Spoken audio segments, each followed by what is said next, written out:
नमस्कार, प्रणाम। मैं हूं सर्वेश और आप हैं मेरे साथ पुण्य पथ पर।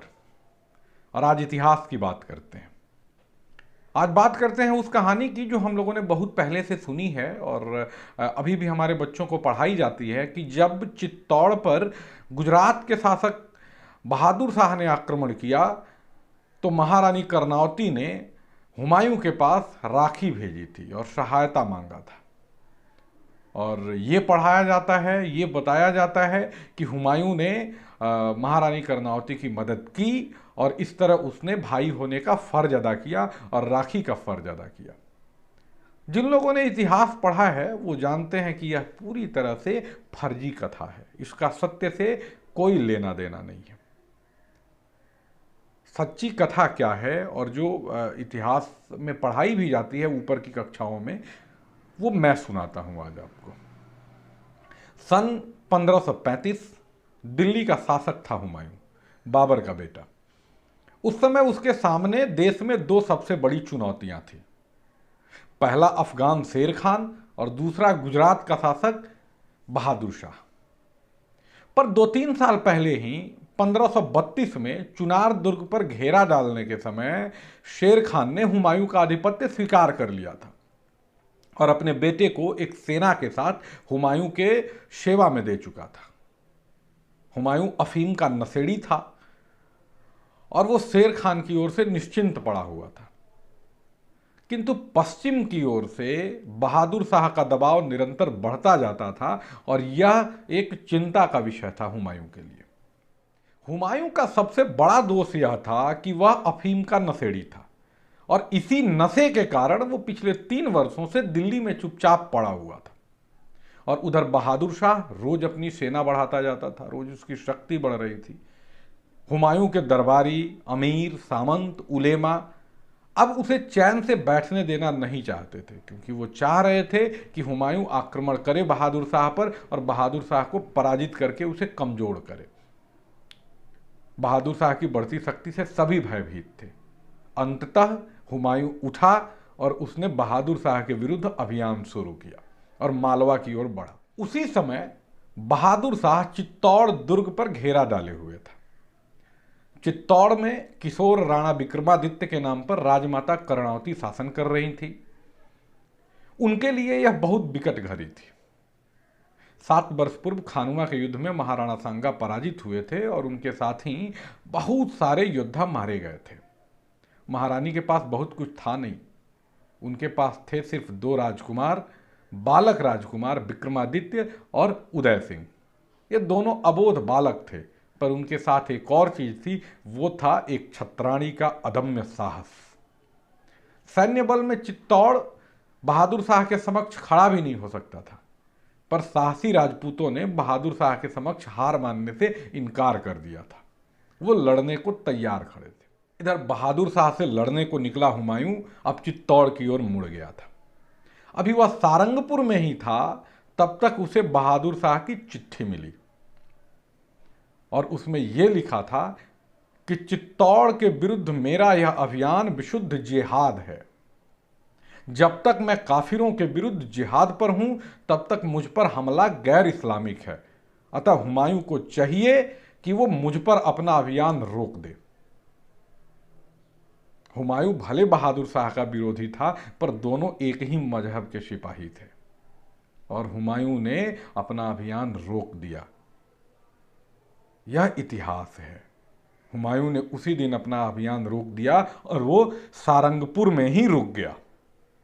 तो ये जो कथा कही जाती है कि चिट्ठी भेजी गई थी, कोई चिट्ठी नहीं भेजी गई थी, बल्कि हुमायूं बहादुर शाह की सहायता करने के लिए रुक गया सारंगपुर। उसने बहादुर शाह पर आक्रमण नहीं किया।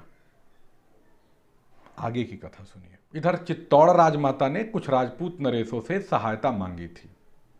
पड़ोसी राजपूत नरेश सहायता को आगे आए भी थे, पर वो जानते थे कि अब बहादुर शाह को पराजित नहीं किया जा सकता।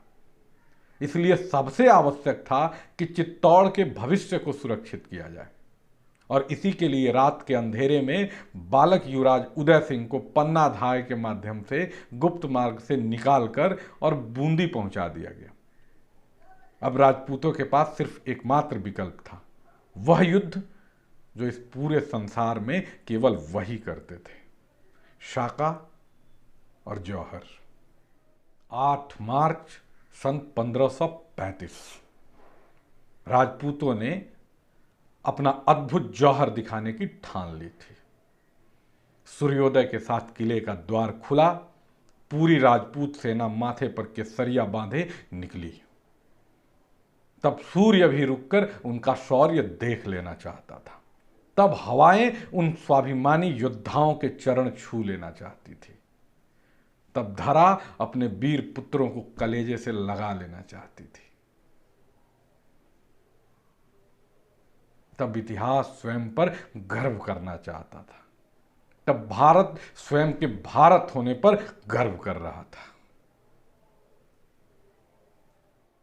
इधर मृत्यु का आलिंगन करने निकले बहादुर राजपूत बहादुर शाह की सेना पर विद्युत गति से तलवार भांज रहे थे, और उधर किले के अंदर महारानी कर्णावती के पीछे असंख्य देवियां मुंह में गंगाजल और तुलसी पत्र लिए अग्निकुंड में समा रही थी। ये जौहर था, वह जौहर जो केवल छत्राणियां करती थी, वह जौहर जिसके कारण भारत आज भी भारत है। किले के बाहर गर्म रक्त की गंध पसर रही थी और किले के अंदर जलते जीवित मांस की गंध।